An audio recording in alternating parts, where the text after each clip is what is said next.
toujours que vous dites que vous l'avez vu. Oui, je l'ai vu.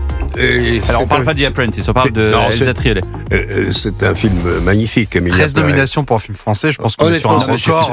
C'est un chef-d'œuvre superbe, ça se regarde. C'est un véritable délice. Alors, hier soir à 20h10, ici même dans ce studio, nous avions l'ancien ministre de la Justice, Jean-Jacques Urvoas, qui signe un livre sur la Ve République, qui selon lui devrait évoluer. Il est beaucoup question du rôle du président de la République. Et c'est vrai que le rôle du président a beaucoup évolué. On se souvient de Nicolas Sarkozy sous son mandat qui disait un président doit être au courant de tout et commenter tout ce qu'il veut. Après, il y a eu cette narration de l'hyper-président et c'est beaucoup le cas du temps d'Emmanuel Macron qui intervient effectivement sur tout. Et c'est vrai que cette vidéo, on va entendre l'extrait où on l'entend réagir sur le paiement par Apple Pay du péage autoroute. On a envie de dire, mais est-ce que c'est le rôle d'un président de commenter ce genre de truc ? Déjà, on a envie de dire, c'est qu'il doit vraiment s'emmerder derrière son bureau. Et puis derrière, on a surtout les explications de qui est le TikToker en question qui lui lance ce message. Alors on écoute Emmanuel Macron. Je me mangeais 90 € d'amende et 3 points sur le permis parce que j'ai payé avec mon téléphone en Apple Pay au péage. En 2025, on doit pouvoir payer au péage avec son téléphone. Donc j'ai passé le dossier au ministre de l'Intérieur et on va collectivement régler ça. Voilà, on va collectivement régler ça, sauf que notre confrère Paul Sugy dans le Figaro nous dit que ce type-là, qui a 250 000 followers, est un influenceur islamiste qui promeut un islam proche de celui prôné par les frères musulmans. Dans ses vidéos, il dit par exemple avoir envie de tabasser des têtes quand il voit des femmes trop légèrement vêtues.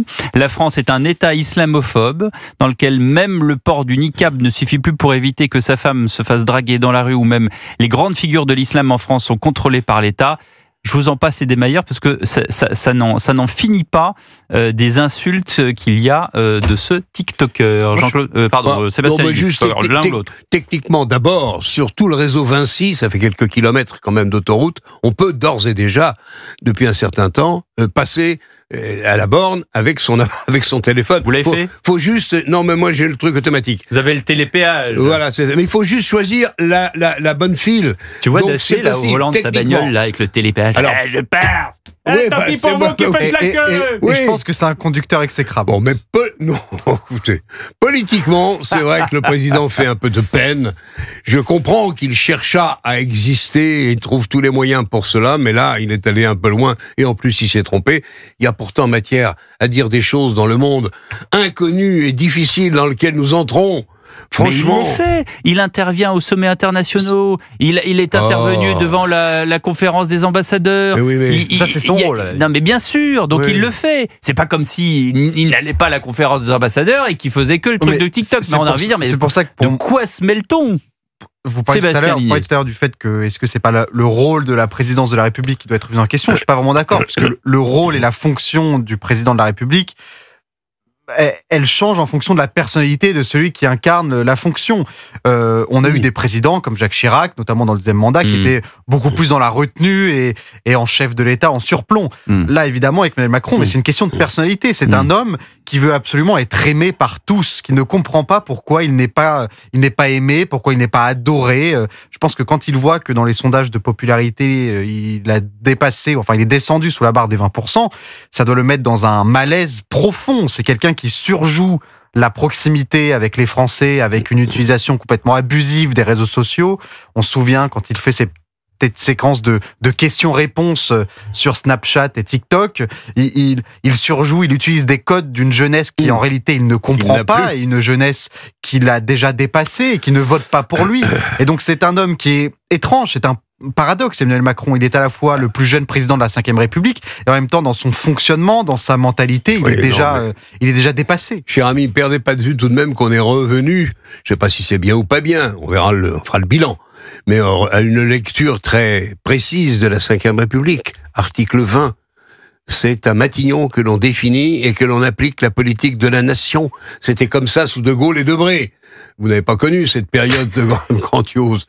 Aujourd'hui, c'est évidemment compliqué parce que, honnêtement, la relation entre François Bayrou et le président de la République n'est pas totalement claire. En tout cas pour moi.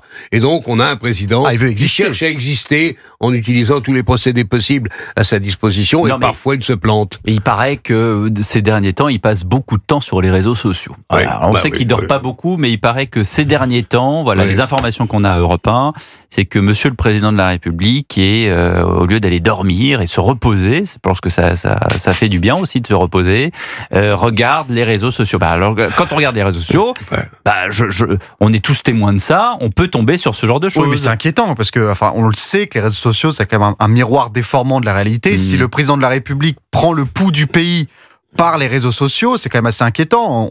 On a connu des présidents qui allaient sur le terrain en permanence. J'ai pas dit qu'il ne prenait le pouls du pays que par les réseaux sociaux.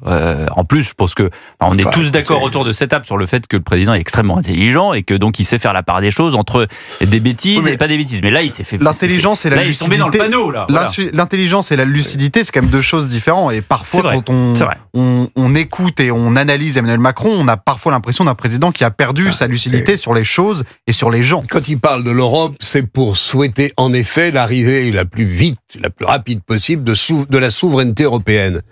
Mais c'est pas demain qu'on aura la souveraineté européenne. Nous sommes des vieux pays, on est 26 ou 27 maintenant en Europe, qui avons tous quelques siècles d'histoire et qui ne parlons pas la même langue. Ce sera très difficile dans le domaine de la défense, dans le domaine de l'économie, dans le domaine de la fiscalité. Là, on a le feu, si j'ose dire, aux fesses, avec deux personnages hors du commun, le président Trump et son camarade Elon Musk, qui ont débloqué combien ? 500 milliards de dollars pour essayer d'investir dans l'intelligence artificielle et prendre la tête du peloton. Le peloton, je ne sais même pas si le peloton existe encore, peut-être en Chine, en France, pratiquement rien, alors qu'on a des gars très doués. Donc c'est le moment de dire que peut-être ce que disait Monsieur Draghi il y a quelques mois, il faut l'appliquer et vite. Il faut s'en tenir à des messages, me semble-t-il, qui soient simples. On a encore une fois une Amérique qui redevient triomphante et qui souhaite que ça se voit. Il a parlé encore aujourd'hui, je ne sais pas si il y a question qu'on en parle dans cette émission, mais il a parlé à Davos, le président Trump. Bon, c'est prévu. C'est prévu, mais alors, là, alors je me tais. On va en parler dans un instant, en même temps que de ce refus de Rima Hassan de voter la résolution concernant la libération de Boualem Sansal. Elle explique sur Twitter en 7 points. Vous pourrez les retrouver, Sébastien Ligné. Je vois que vous êtes téléphone portable à la main. Si vous allez sur le Twitter de Rima Hassan, c'est long comme le bras, mais elle explique toutes les raisons pour lesquelles... C'est grandiose. Elle ne veut pas voter cette résolution. Je vous signale, puisque c'est l'information en direct aussi, que dans l'affaire de l'attaque au hachoir visant Charlie Hebdo, l'assaillant vient d'être condamné à 30 ans de prison.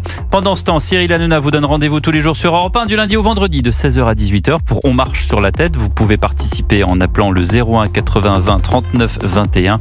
Et lundi prochain, vous pourrez dialoguer avec le ministre de l'Intérieur, Bruno Retailleau, invité exceptionnel de Cyril, donc lundi 27. Il sera également l'invité de Sonia Mabrouk demain matin pour la grande interview Europe 1 CNews. C'est à 8h10. Nous, on se retrouve dans un petit instant sur Europe 1.